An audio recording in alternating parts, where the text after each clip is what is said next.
ரிஷப ராசியோட பலம்னா என்ன, பலவீனம்னா என்ன, அதை பத்தி விளக்கமா சொல்லுங்க. ஒரே ஒரு விஷயம் என்னன்னா, அன்புன்ற ஒரு விஷயத்துல இவங்க ரொம்ப ஆழமா எல்லாரையும் நம்புவாங்க. இதுதான் அவங்களுக்கு பலம், அதுவே பலவீனம். யாரோ நம்புறாங்களோ அவங்களாலே ஏமாற்றப்படும். கார்த்திகை நட்சத்திரம், ரோஹிணி நட்சத்திரம், அதே மாதிரி மிருகசீரிட நட்சத்திரம், 3 நட்சத்திரங்கள். இதுல பிறந்தவங்க இப்படிதான் இருப்பாங்கன்ற மாதிரியான ஒரு தன்மை உண்டு.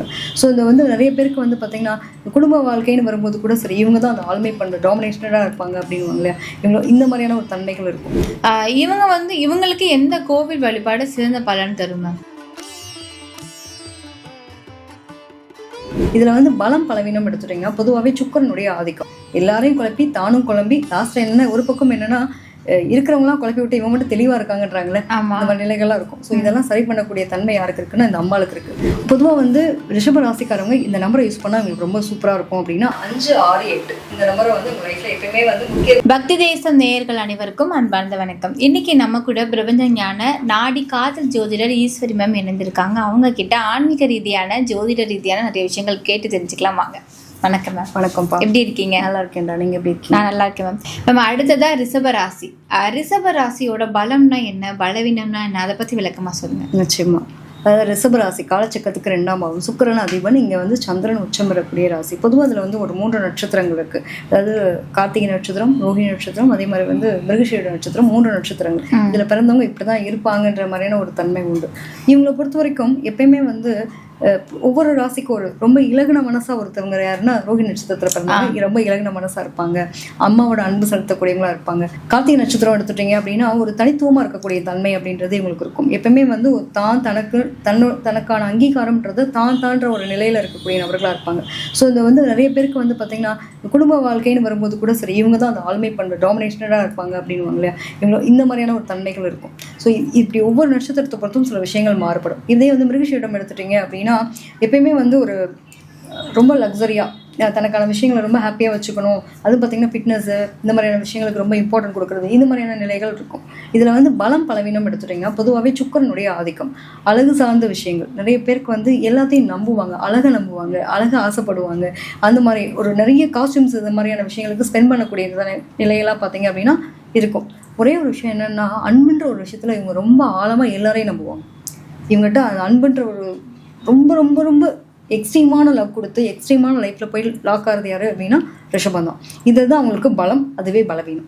யாரோ நம்புறாங்களோ அவங்களாலே ஏமாற்றப்படுவாங்க. நான் காயப்படுறேன்னு தெரிஞ்சே ஏமாறுறேன், எனக்கு தெரியல. ஏன்னா சந்திரன் உச்சம். சந்திரனை பொறுத்த வரைக்கும் ஏமாற்ற கிரகம், ஏமாறக்கூடிய கிரகமும் அதுதான்.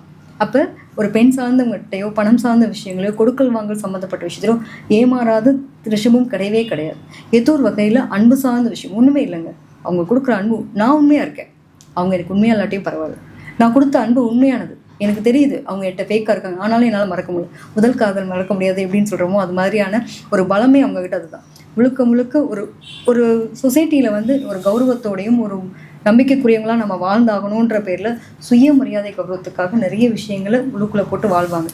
அந்த நிலையில் எங்கேயோ ஒரு இடத்துல நிறைய பேர்னால காயப்படுவாங்க. ஏதோ ஒன்று வேணா ஏதோ ஒன்று இழக்கணும்ல. எங்களுடைய பலம் எது அப்படின்றப்ப முழுக்க முழுக்க குடும்பம், அன்பு, இதுக்காகவே கட்டுப்பட்டு வாழக்கூடியவங்க. அந்த கட்டுப்பாட்டை என்னைக்கு இவ்வளோ தூரம் நான் கொடுத்தது எல்லாம் ஃபேக்காக இருக்குன்னு நம்புறாங்க பார்த்தீங்களா, தெரிய வருதுல்ல, அன்னைக்கு அவங்க ரொம்ப உடஞ்சி வெளியில் வருவாங்க. அப்போ அவங்களுடைய மனம் என்ன பண்ணும் அப்படின்னா, தவறான பாதைகளை கொண்டு போகிறதுக்கான வாய்ப்புகள் இருக்கும். ஸோ அதில் மட்டும் அவங்க கவனமாக இருந்தால் போதுமானது. Okay ma'am. இவங்களுக்கு எந்த கோவில் வழிபாடு சிறந்த பலன் தரும் மேம்? நிச்சயமா இவங்களை பொறுத்த வரைக்குமே அம்பாள் வழிபாடு ரொம்ப சிறப்புடா. பொதுவாகவே பிறைச்சூடிய அம்பாள் வழிபாடு ரொம்ப சிறப்பு. முடிஞ்ச வரைக்கும் காஞ்சி காமாட்சி வழிபாடு எடுத்துட்டாங்க அப்படின்னா அவங்களோட வாழ்க்கை ரொம்ப நல்லாயிருக்கும். எப்பயுமே மனம் சார்ந்த விஷயங்கள் குழப்பத்தில் மட்டும் இவங்க முடிவெடுக்கவே கூடாது. இவங்க என்ன பண்ணுவாங்க அப்படின்னா, எல்லாமே பர்ஃபெக்டாக பண்ணுற மாதிரி குழப்பத்தில் தான் முடிவே எடுப்பாங்க. எல்லாரையும் குழப்பி தானும் குழம்பி லாஸ்ட்டில் என்னென்ன ஒரு பக்கம் என்னென்னா, இருக்கிறவங்களாம் குழப்பி விட்டு இவங்க மட்டும் தெளிவாக இருக்காங்கன்றாங்களே, அந்த மாதிரி நிலைகள்லாம் இருக்கும். ஸோ இதெல்லாம் சரி பண்ணக்கூடிய தன்மை யாருக்கு இருக்குன்னா, இந்த அம்பாளுக்கு இருக்குது. மனம் தெளிவாக இருக்கிறதுக்காகவே போய் இவங்க காஞ்சி காமாட்சி வழிபாடு, அதுவும் பார்த்தீங்க அப்படின்னா பௌர்ணமி நாளில் அல்லது 3ஆம் பிறைனா சந்திரன் பார்க்கக்கூடிய நாளில் போய் இவங்க வழிபாடு பண்ணிட்டு வராங்க. அது ஈவினிங் பொழுதுல போகணும், மாலை போகணும். சாயந்தரத்தில் நிலா பார்த்து எடுத்து இவங்க போய் விளக்கேற்றி சாமி கும்பிட்டுட்டு வராங்க, இவங்க பேரில் அர்ச்சனை பண்ணிட்டு வராங்கன்னா ரொம்ப நல்லாயிருக்கும் உங்களோட வாழ்க்கை. Okay ma'am.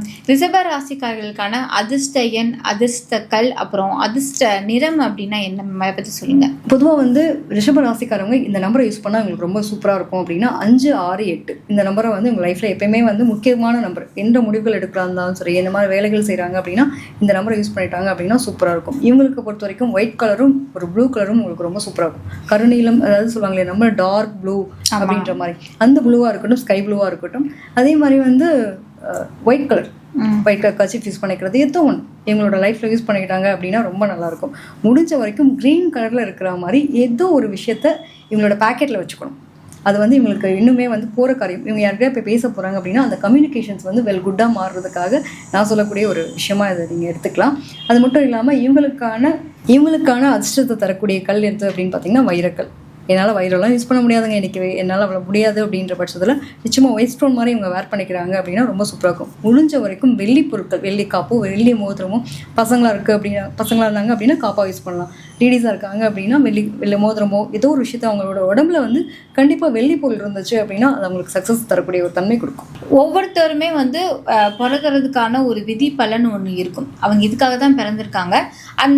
அந்த விஷயம் வந்து நடக்கிற வரைக்கும் நம்மளுக்கு அது பிடிச்சிருக்கோ பிடிக்கலையோ அந்த விதி வந்து அந்த பாதியில் நம்ம அழகாக கூட்டிகிட்டு வந்து நிப்பாட்டிட்டோம். எப்படி இங்கே வந்தோங்கிறது நமக்கே தெரியாது, வந்ததுக்கப்புறம் தான் தெரியும். ஸோ இவங்க இந்த விதிக்காக தான் பிறந்திருக்காங்க, இவங்க இந்த விஷயத்துக்காக தான் பிறந்திருக்காங்க, வாழ்க்கையோட ஓட்டம் அதை நோக்கி தான் இருக்குது அப்படிங்கிறத எதை வச்சு நீங்கள் அடிப்படையாக சொல்லுவீங்க? நம்ம எல்லாருமே வந்து படைக்கப்பட்டதனுடைய ஒரு நிலை வந்து என்ன அப்படின்னா நம்மளுடைய கர்மா. ஏதோ நம்ம விட்டக்குறை தொட்டக்குறை ஒரு கர்மாவை அனுபவிக்க நம்ம பிறந்திருக்கோன்ற நிலையில தான் நம்ம வந்திருக்கோம். ஸோ இந்த காலகட்டத்தில் நம்ம இதை அனுபவிக்கணுங்கிறது நம்மளுடைய விதிப்பயன் அப்படின்னு ஒரு விஷயம் இருக்கும். இதில் வந்து மொத்தம் 27 நட்சத்திரம், 12 ராசி கட்டம், இதுக்குள்ளே தான் நம்மளுடைய வாழ்க்கை அடங்கி இருக்கக்கூடிய தன்மை உண்டு. இருக்குது அந்த 9 கிரகங்கள் தான் நம்மளோட லைஃபாக ஆட்டுவிக்குதுன்ற அர்த்தம். இதில் வந்து முக்கியமான கிரகங்கள் அப்படின்னு பார்க்குறோம். சில விஷயங்களை பாவகர் கிரகம், சில விஷயங்கள் சுபகிரகம்னு பார்க்குறோம். இந்த பாவகிரகங்கள் என்ன பண்ணும் அப்படின்ற மாதிரி நிலைகள் எடுத்து பிரிக்கிறாங்க. பொதுவாக வந்து மேச ராசிலேருந்து நம்ம கணக்கு பண்ணுறோம் 12 ராசி கட்டம். இதில் வந்து ஒரு பாதி, இப்போ எப்படி நிலா வந்து முழு நிலாவாக இருக்கும்போது அரை நிலாவாக பார்க்கும்போது அதனுடைய தன்மை முன்பாதி மிட்பாதின்றது மாதிரி நீங்கள் இதை பாதியாக கட் பண்ணீங்க அப்படின்னா உங்களுக்கு கும்பத்திலேருந்து அதே மாதிரி கடகராசி வரைக்கும் இது ஒரு மாதிரியான ஒரு லைஃப் ஸ்டைலையும், கீழே வந்து பார்த்தீங்க அப்படின்னா இந்த சிம்மத்திலேருந்து உங்களுக்கு வந்து மகரத்து வரைக்கும் ஒரு லைஃப் ஸ்டைலும் இருக்க மாதிரியான ஒரு நிலை உண்டு. எப்பயுமே வந்து இந்த இருபாதியான ஒரு நிலைகள், இந்த மாதிரியான ஒரு தன்மையை வந்து ஏன்னா சூரியனுடைய வீடுகள் அப்படின்றது மாதிரியும், இந்த பக்கம் வந்து பார்த்தீங்கன்னா சந்திரனுடைய வீடு, மேல இருக்குது சந்திரனுடைய ஆதிக்கம், கீழே இருக்குது சூரியனுடைய ஆதிக்கத்தில் இருக்கக்கூடிய தன்மைகள் பொதுவாக உண்டு. அப்போ இந்த கிரகங்களுடைய பேசிஸ் வச்சுதான் நம்ம லைஃப் ஸ்டைல் அமையும். அப்போ ஒவ்வொருத்தரும் ஒவ்வொரு விதமான யூனிக்கான கேரக்டர்லாம் நம்ம பிறந்திருப்போம். இப்போ நம்ம நினைச்சிட்டு இருப்போம் எல்லாமே நம்ம தான் டிசைட் பண்றோம், நம்ம நினைக்கிறதா நடக்குது. கிடையவே கிடையாது. எல்லாமே நம்ம பிறக்கிறதுக்கு முன்னாடி எழுதப்பட்டது. அப்ப நீங்க என்னவா இருக்கணும், இன்னைக்கு நம்ம தெரியாம ஒரு விஷயம் செய்வோம், ஆனா எல்லாமே நம்ம லைஃப்ல இதுதான் நடக்கணும்ன்றது எழுதியிருக்கும். அதை எதுவுமே மாற்ற முடியாது. அப்போ உங்களோட லைஃப்ல என்ன கிரகம் பவர்ஃபுல்லா இருக்கோ அது சார்ந்த விஷயங்கள் தான் நீங்க தேட ஆரம்பிப்பீங்க, நீங்க செய்ய ஆரம்பிப்பீங்க. ஒன்றும் இல்லைங்க, நம்ம அன்றாட லைஃப்ல சாப்பிட்றோம் பார்த்தீங்களா, அன்னைக்கு சாப்பிடணும் போது கூட நீங்க இந்த சாப்பாடு தான் சாப்பிடணும், அன்னைக்கு அந்த கிரகம் உங்களுக்கு பவரா இருந்தா அந்த சாப்பாடு தான் சாப்பிட முடியும். நீங்க என்னதான் நினைச்சாலுமே அந்த லைஃப்பை மாற்ற முடியாது. ஒருத்தவங்களுக்கு சந்திரன் பலமா இருக்குன்னு வச்சுக்கோங்களேன், இவங்க இன்னைக்கு பாருங்க ஃபுல்லா ஜூஸ் குடிப்பாங்க, லிக்விடா எடுத்துப்பாங்க, இளநீர் குடிக்கிறது, இந்த மாதிரி ஐஸ்கிரீம் சாப்பிட்றது, இந்த வெள்ளை சம்பந்தப்பட்ட உணவுகள் அப்படிதான் சாப்பிடுவாங்க. அவங்களுடைய அன்னைக்கான நிலைகள் அந்த மாதிரி கிரகத்தினுடைய தன்மைக்குள்ளதான் ஆக்கிவிட்டு ஒரு மாதிரி ஆக்குபை பண்ணியிருக்குன்னு சொல்ற மாதிரி. ஒரு மாதிரி சில பேருக்கு வந்து பார்த்தீங்கன்னா நான்வெஜ் ரொம்ப பிடிக்கும். அவங்கெல்லாம் பார்த்தீங்க அப்படின்னா அன்னைக்கு வந்து நான்வெஜ் சாப்பிட்றாங்க அப்படின்னா அவங்களோட ஜாதகத்தில் அன்னைக்கு செவ்வாய் பலமாக இருக்கும். அவங்களோட ராசிக்கு ஏதோ ஒரு இடத்துல வந்து அவங்களுக்கு பலமாக இல்லாமல் அந்த நிலையை தொடவே முடியாது அப்படிங்கிற மாதிரி தான். ஸோ இப்படி ஒவ்வொரு கிரகத்தினுடைய தன்மைகள் ஒவ்வொரு விதமான நிலை. ஓகே மேம், இன்னைக்கு வந்து ரிஷப ராசிக்காரர்களுக்கு வந்து பலம்னா என்ன, பலவீனம் என்ன, அவங்க எந்த கோவிலுக்கு போய் எந்த தெய்வ வழிபாடு அவங்களுக்கு சிறந்தது அப்படிங்கிறத பற்றி ரொம்ப அழகாக சொன்னாங்க. கூடவே அதிர்ஷ்ட எண், அதிர்ஷ்ட நிறம், அதிர்ஷ்டக்கல் அது என்ன அப்படிங்கிறத பற்றி ரொம்ப அழகாக சொன்னீங்க. நன்றி மேம்.